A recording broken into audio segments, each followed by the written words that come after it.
Have you ever wondered why a new company policy, even a really good one, just gets hit with resistance? Or why some teams just click while others are full of friction? Well, today, we're exploring the invisible forces that really shape our workplaces. Power. And we're going to uncover how it works, not through direct orders, but through the subtle ways we all communicate, shaping what's considered normal and defining who actually gets heard. So, let's start with the big question. As a leader, when you hear the word power, what's the first thing that comes to mind? For most of us, it's about job titles, authority, the formal chain of command. Right. We tend to think of power in terms of that formal authority. The CEO, the board, the manager who has the power to hire and fire. This is that classic top-down power, the kind that can give a direct command. It's the power you can see, the power that's written right into the org chart. But here's the twist. What if the most influential force in your entire organization isn't on the org chart at all? Today, we're going to explore this idea that the most effective form of leadership, and control, isn't about giving orders. It's about shaping the culture. It's that quiet power that defines what your team just accepts as common sense and the way we do things around here. Okay, so our first guide on this journey is a thinker named Antonio Gramsci. And he came up with this really groundbreaking theory about how power works best not when it forces you, but when it wins your willing agreement. Or in corporate speak, when it gets buy-in. And this brings us to his big idea, hegemony. Now think of this as the ultimate form of soft power. It's so effective because it doesn't need to use force. It gets our consent. Inside a company, hegemony is what happens when the leadership's values get so deeply embedded in the culture that they just feel like the natural, obvious way for everyone to think and act. It's the kind of power that whispers. It doesn't shout. So how does this actually play out in a company?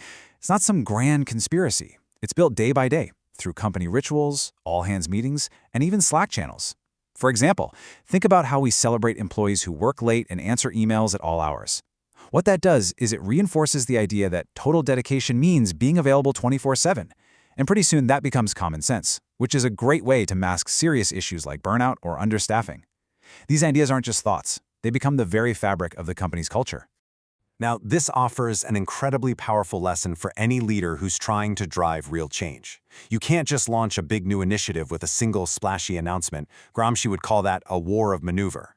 To create lasting, meaningful change, you have to fight a war of position. And this is the slow, steady work of building a new common sense. It's about championing new values in every meeting, on every project, and with every promotion, gradually shifting the culture until the new way becomes the natural way. Our next thinker, Louis Althusser, he kind of builds on this.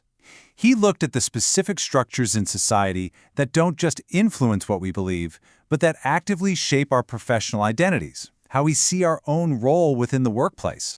So Althusser made this really important distinction. In a company, you've got your repressive apparatuses, things like HR policies, the legal department, performance reviews. They work through formal rules and clear consequences. But he argued the ideological apparatuses are way more powerful in our day-to-day lives. And these are things like the company's mission statement, the onboarding process, the internal newsletters. They don't use force. They work by shaping how employees think and feel about their jobs. So how exactly do these structures shape us?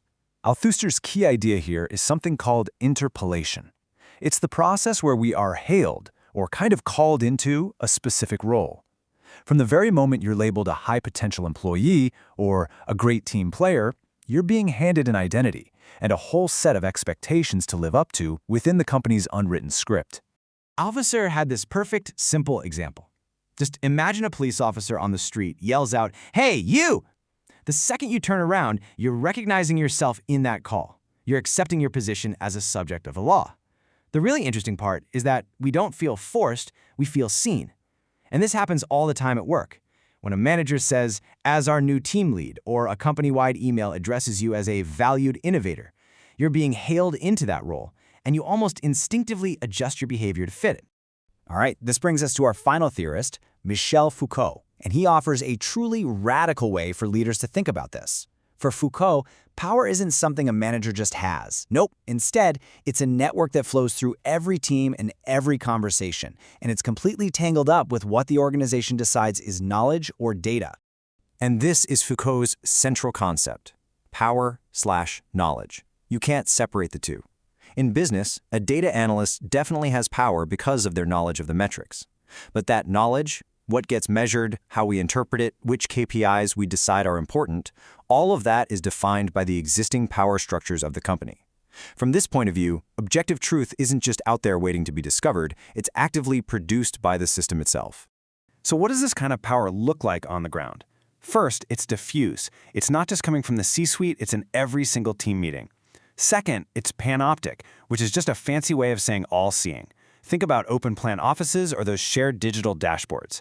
Just knowing your manager could see your screen or your activity status at any time makes you police your own behavior. And finally, and this is key, this power is productive. It doesn't just say no, it actively creates the ideal employee, someone who is collaborative, data-driven, and innovative, and it shapes our own desire to become that person. And this really gets to the core of Foucault's insight for leaders. The language we use, what he called discourse, it's never neutral. It's a tool of power that literally builds our reality at work. Describing a failed project as a valuable learning experience instead of a costly mistake doesn't just put a different label on the event, it actively creates a culture of either psychological safety or a culture of fear. Okay, wow. We've just covered 3 pretty major thinkers. So what do we actually do with all this?